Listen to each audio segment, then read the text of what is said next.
भारतीय निशानेबाज मनु भाकर ने इतिहास रच दिया है। जब भी हरियाणा का नाम आता है तो हम हरियाणा को मुक्केबाजों और पहलवानों के नाम से जानते थे, लेकिन मनु भाकर ने न सिर्फ भारत का नाम गर्व से बढ़ा दिया है बल्कि अपने राज्य का भी नाम रोशन कर दिया है। हरियाणा मुक्केबाजों और पहलवानों के नाम से जाना जाता है। यहाँ की मिट्टी से निकले एथलीटों ने पूरी दुनिया में अपना परचम लहराया है। हम बात करेंगे शूटिंग गर्ल मनु भाकर की, जिसने हिस्ट्री क्रिएट कर दी है। मनु ओलंपिक्स में मेडल जीतने वाली पहली इंडियन फीमेल शूटर बन चुकी है। लेकिन क्या आप जानते हैं कि आज इंडिया का इतना नाम रोशन करने वाली मनु भाकर कौन है? 18 फरवरी 2002 को हरियाणा झज्जर में पैदा हुई मनु भाकर देश का इतना नाम रोशन करेंगी, ये तो उन्होंने खुद भी कभी नहीं सोचा होगा और ना ही उनके पेरेंट्स ने सोचा होगा, लेकिन उन्होंने अपनी मेहनत से ये कर दिखाया।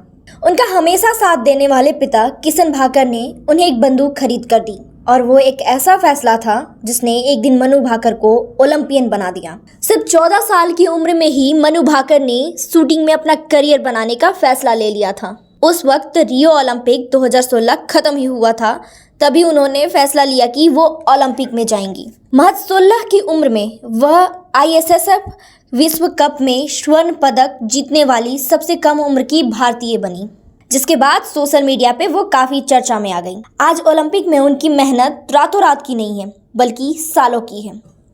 साल 2017 में मनु भाकर ने राष्ट्रीय शूटिंग चैंपियनशिप में ओलंपियन हिना सिंधु का रिकॉर्ड तोड़ सबको चौंका दिया था। 2019 में बेस्ट यंग एथलीट अवार्ड मिला। उसके बाद साल 2020 में ministry of youth affairs and sports की तरफ से उन्हें अर्जुना अवार्ड मिला। फिर आया साल 2020 का टोक्यो ओलंपिक्स, जहां पहली बार मनु भाकर भी पहुंची। हालांकि मनु भाकर जीत हासिल नहीं कर पाई थी। टोक्यो ओलंपिक्स के बाद मनु भाकर इतना टूट गई थी कि लगभग 20 दिनों तक उन्होंने अपनी पिस्टल देखी भी नहीं थी, क्योंकि उनका हौसला बिल्कुल टूट चुका था। लेकिन एक बार फिर उन्होंने खुद को संभाला और दोबारा फिर से कुछ कर दिखाने की ठान ली। पदक जीतने के बाद उन्होंने अपना सक्सेस मंत्र बताया और भागवत गीता के संदेश को अपने जीवन में उतारने की बात कही। उन्होंने बताया कि जिस तरह भगवान श्री कृष्ण ने बिना फल की चिंता किए कर्म करने की प्रेरणा दी है, उसी को फॉलो करते हुए उन्होंने न सिर्फ अपना बेस्ट देने की ठान ली बल्कि उनकी मेहनत भी रंग लाई। और टोक्यो 2020 के बाद मनु भाकर लीमा में महिलाओं की 10 मीटर एयर पिस्टल में जूनियर विश्व चैंपियन बनी।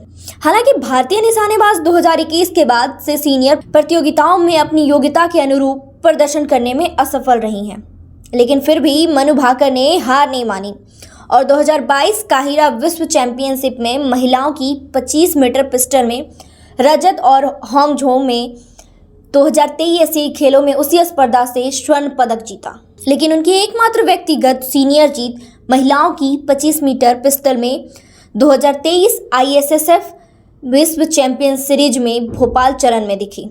इस प्रतियोगिता में उन्होंने कांस्य पदक जीता था। हालांकि युवा निशानेबाज चांगवान में एशियन शूटिंग चैंपियनशिप 2023 में महिलाओं की 25 मीटर स्पर्धा में 5वें स्थान पर रहीं और भारत के लिए पेरिस 2024 ओलंपिक कोटा हासिल करने के साथ साथ उन्होंने एक बार फिर 2 मेडल जीतकर अपना नाम इतिहास के पन्नों में दर्ज करा दिया।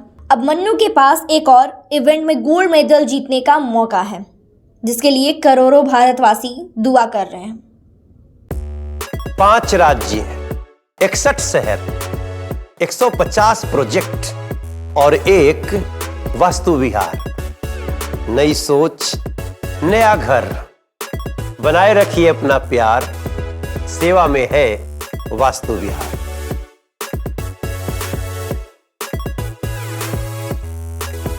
घर के लिए ग्रोसरीज की जरूरत हो या चाहिए फल और सब्जी, डेयरी या बेकरी प्रोडक्ट्स चाहिए या beverages, snacks and branded foods चाहिए हो या ब्यूटी प्रोडक्ट्स, अब इनके लिए अलग अलग दुकानों की तलाश हुई खत्म, क्योंकि रांची में खुल गया है केस्टो मार्ट, जो रखे आपका और आपके बजट का ख्याल। हर सामान पर 5% की छूट, होम डिलीवरी की सुविधा भी।